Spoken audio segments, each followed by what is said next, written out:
brother, what do you think about free speech? Well, I think. What did you say? You know how offensive it is. Let's start with something simple: the burning of holy books, the Quran, the Bhagavad Gita, the Bible, the Torah. In December 25th, 1927, Dr. B.R. Ambedkar staged what was called Manusmriti the Andin, or a funeral for the Manusmriti. They constructed a funeral pyre and burnt the Manusmriti. It was supposed to be a protest against the Varna system and also to get access to water in temples for the Dalits. The protest was so controversial that they couldn't get any public grounds to host the protest. A Muslim man called Fateh Khan offered his own private lands for the protest, and that's how they got to be able to host the protest. So I think burning of holy books, despite how controversial it is a legitimate form of protest. To talk about another country, in the United States, a priest burned the Quran in a public demonstration because it was considered quote unquote an evil book. Even though the Obama administration condemned the act, they did not have the power to stop the person because of how strong the First Amendment is in the United States. Brother, what do you think about book burning? I mean, I can see why people will be offended by that. Do you think they should be arrested? No. Okay. After someone has had death threats on them because they burnt the holy book, do you think they should get police protection? Yeah. Second part of this video, we're going to talk about erotic sculpture. Khajuraho temple in Madhya Pradesh, built during the Chandela dynasty, is 10% covered in erotic sculpture. And Kannai Kanniramman's 1969 Yakshi statue in Malampuzha, Kerala, is an example of artistic nudity in public. So you know about the Khajuraho temple and the Yakshi statue, right? Yeah. What do you think about those two? Well, because it's creative display of nudity, I don't particularly have a problem with it. And especially with the Khajuraho temple, it's again a part of our history. I think it's something that we need to preserve. Like we have no right to destroy history based on our modern moral standards. What do you think about the Kama Sutra, written in the 3rd century by, is that Vatsayana? Again, isn't it like an instruction manual? Yeah, it gets a lot of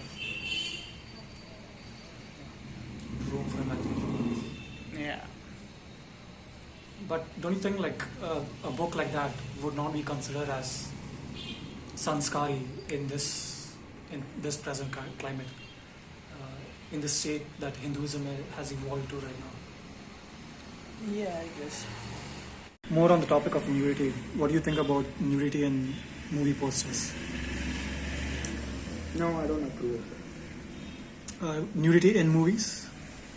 Sure. As long as you have the guidance labels on your posters and whatnot. Okay. Are you okay with nudity on consumer goods? Oh, I don't think that's a good thing. I mean, I guess it kind of depends on the product you're selling. What if it's noodles, something like that? Nudity you can have the noodles. Of course, shops can decide whether to keep the product on their shelves or not. But should people be allowed to buy it discreetly, like through Amazon? Yeah, sure. How are you with swearing in consumer goods? There is a beer built by the Flying Dog Brewery in the United States called the Raging Bitch. What do you think about that? No, it's fine. I guess everything has a market. Miles Davis has an album called Bitches Brew. What do you think about that? It's I fine. like Miles Davis. Yeah. For the third part of this video, we're going to talk about Krishna in a Bar, which is a 2015 painting by Akram Hussain, a Assami artist, which was displayed in the Guwahati State Art Museum. We're also going to talk about M.F. Hussein's controversial series of paintings depicting Indian goddesses as nudes. Okay, what do you think about the Krishna in a Bar painting? I mean, I think it makes Krishna look good. I don't have any problem with that. He's like a player. Yeah. But I don't think I'm offended enough. Like, the artistic quality is quite poor, like, frankly. But I don't think I'm offended enough to, like, go after him or anything. I really do not care. I've seen worse. Yeah. What do you think going about... for like millions of dollars Yeah. in auctions? Yeah. What do you think about M.F. Hussein's paintings of nudity?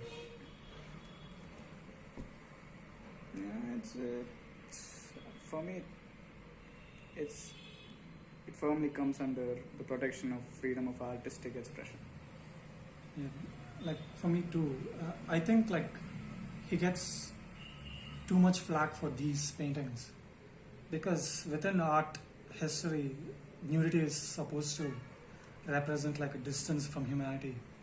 Even in the opening of Ghost in the Shell, like that whole sequence, you know that sequence, right? Yeah. That whole sequence is supposed to show how distant she is from being a human being. And even within Hinduism, Kali is often drawn naked. So there's already like some basis for drawing goddesses nude. What do you think? I mean, like, since there are like precursors to it, I think it's fine. Although I don't know if this it's universally accepted that drawing characters nude is supposed to distance them from humanity. Yes, sometimes it's drawn just to show the beauty of the human body. Yeah. Or like, according to like quoting from himself, he was using nudity to represent purity in a way. Like, but it's the opposite if you draw a human being nude. A human being nude is supposed to be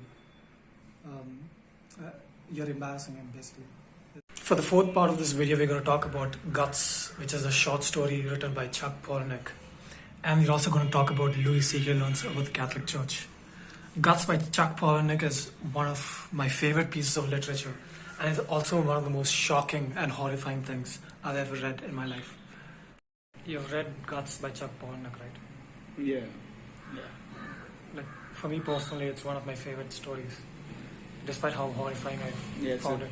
It's a really disturbing read. One of my friends thought it was funny, which is really weird. It is written in a humoristic manner, but I completely lost that when I was being shocked by the content. Yeah.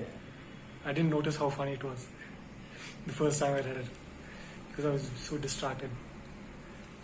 So, what do you think about Louis C.K.'s learns about the Catholic Church? I'll give you a quote from the short. So you're telling me that all Catholic Bibles are printed on the paper made from the shit of priests who fuck kids in the ass? That's like classic Louis C.K. Yeah. It's probably one of the funniest videos I watched. It's pretty good. Like, Yeah. I've shown it to all my Christian friends, and they don't like it. But do you think they, in any of these cases, do you think they should be arrested for indecency? No, absolutely not. Ismet Chughtai's short story Lihaf, she got arrested for it. She was taken to court for that story because it suggested lesbianism, and she was charged with indecency or something. What do you think about that? I mean, I think homosexuality is normal, it's natural, and to put someone to jail for that is, I think it's, I would actually consider it immoral. It's barbaric. Yeah. I mean, I know people who are gay. It's like they're quite normal. It's like just ignore them. It's like even if you don't want to help them out or something, just treat them like a normal person. Just ignore. For the most part, just ignore. Don't arrest them. I feel like in India we don't have a mind your own business culture. Yeah, it's very. Have you heard of that case in Kerala where this guy was out with his mother, Yeah. and some guy stopped them because he thought they were a couple. And like when you think about it, it's embarrassing for those two, like on so many levels. Yeah. I think it's sort of humiliating even as a bystander. It's like, why do you even care so much? You need other stuff to put your attention towards. The Lehaf story was actually made into a movie called Fire by Really Deepa good. Mehta. I'm assuming it got banned. Yeah, it got banned. Like people burned the theaters because of that. That's how barbaric some people in India are. I think now it's slightly better, but if you can't handle basic stuff like that, it's like who even are you? For the fifth part of this video, we're going to talk about forced patriotism, burning of the national flag, not standing up for the national anthem, and burning of a politician's effigy. Like for me personally, I think a mark of a good country is what it does not force its citizens to do. I particularly don't like how they have the national anthem in the start of all movies nowadays in movie theaters. What do you think about burning of a national flag? You think it's a legitimate form of protest? Yeah, absolutely. I mean, you're not happy with something that your country is doing, so you burn something that's supposed to. It's at the end of the day, it's just a piece of cloth that supposedly represents your country, Yeah. and I think it's fair if that's how you feel about the country that you live in. Yeah, I think we should be a country that is so tolerant that it allows even major disagreements with even how the country functions. What do you think about like not standing up for the national anthem? Oh, I mean, I barely ever feel like standing up for the national anthem. What I'm afraid of is deciding not to and getting beaten up by a bunch of strangers. Yeah, I think. like I'm not secure enough with how civilized Indians are Yeah. in order to act how I want to act. Like for me personally, I'm totally for standing up for the national anthem. But once you tell me I should stand up for the national anthem, then I feel like I shouldn't do it. What do you think about burning a politician's effigy? I see. I mean, as long as it doesn't facilitate actual threats of violence against the Yeah. politician in question, I'm down with it. Yeah. Like I don't. I'm not down with actual threats of violence, but burning of effigies, I think it's a legitimate form of protest.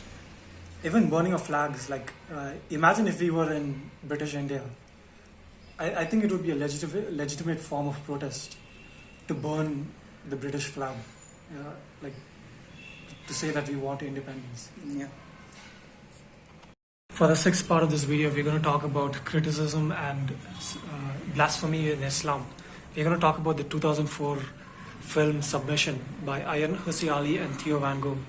Theo van Gogh was ultimately murdered by Mohamed Bouyeri, a Dutch Moroccan. And we're also going to be talking about Draw Muhammad Day and South Park, which is a show by Matt Stone and Trey Parker. We're going to talk about the episode number 201, in which they depicted Muhammad. Okay, what do you think about Submission by Ayaan Hirsi Ali? I'm not read enough about it, Yeah. but I don't think any ideology is immune from criticism. So I think I'd like to live in a world where you can question any belief system. So I am in favor of it. What do you think about Theo Van Gogh being murdered by Mohammed Bayeri because of his involvement in the film? Yeah, I don't vibe with that. The contents of the film submission was like Quranic verses written on top of women. Quranic verses that apparently allowed the beating of women. What do you think about Draw Mohammed Day? Again, to me, it's like it's a celebration of your freedom of speech. Okay. Like, even if you find it tasteless and offensive, I think there's a point to it apart from that. Yeah. Because one of the most intolerant religions in the world has to be Islam. Intolerant towards criticism and any kind of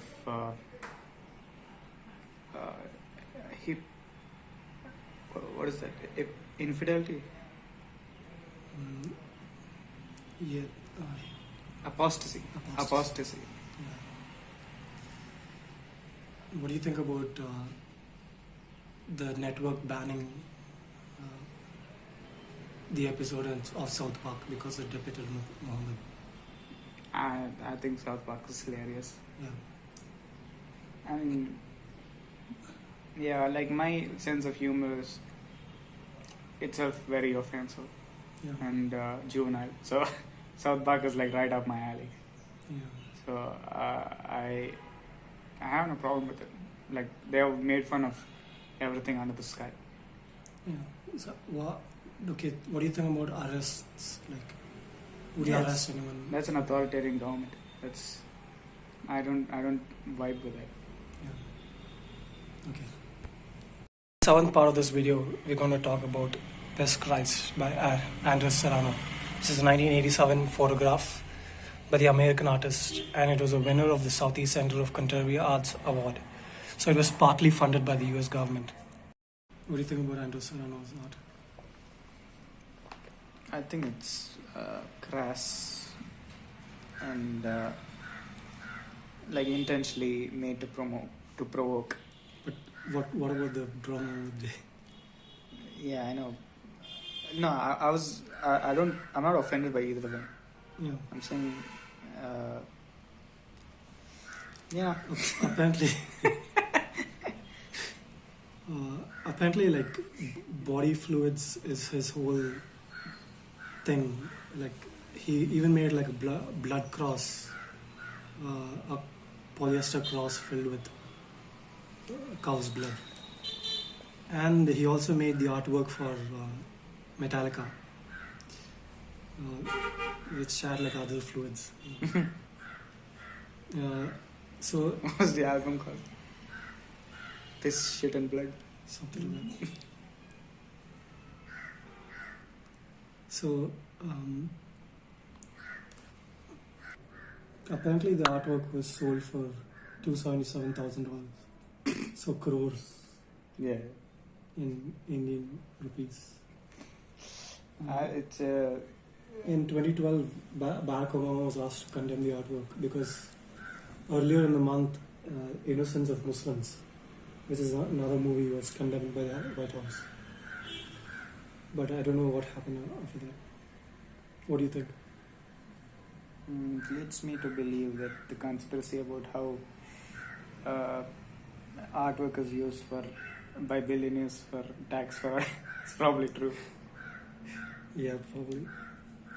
So, what do you think about arrests? Any arrests for this? No. Would you be friends with Andres Serrano? No, he's not a friend. Yeah, I wouldn't talk to him. I would not be friends with him. This is probably the most offensive I find. of the whole list? What do you think? What do you find the most offensive? It's this one. And the Sarana. Yeah. For the eighth part of this video, we're going to talk about something that I personally think should not be permitted. In August 18, 2016, a naked statue of Donald Trump was hosted in New York, LA, Seattle, San Francisco, and Cleveland. The artist group behind this was called In Decline. And in October 19, 2016, a naked statue of Hillary Clinton was also hosted in another city. Two naked statues of Donald Trump and Hillary Clinton. I'll give you a quote by the New York City Parks Department for the Donald Trump statue. We stand firmly against any unpermitted erection in the city parks, no matter how small. So they were taking a dig at Donald Trump. Yeah. So they were tacitly in agreement, but they couldn't legally keep the statue up. What do you think about that? A statue. I mean, Okay, I'll tell you where I stand. I think you can do it in a private ground, but in a public ground you need to take permission. yeah. I thought like statues were constructed by the government. No, they were constructed by an artist group. No, I thought like statues are usually sanctioned by the government with like taxpayer money. Yeah. If you want to make a statue, then do it in your own place. Yeah. Like, I think it's similar to the Manusmriti and then as long as you get like a private ground for it, you can do it. Yeah. But then I think you can protest in a public ground, but putting up effigies, Expecting it to stay. yeah, Isn't it? It's kind of stupid. Yeah.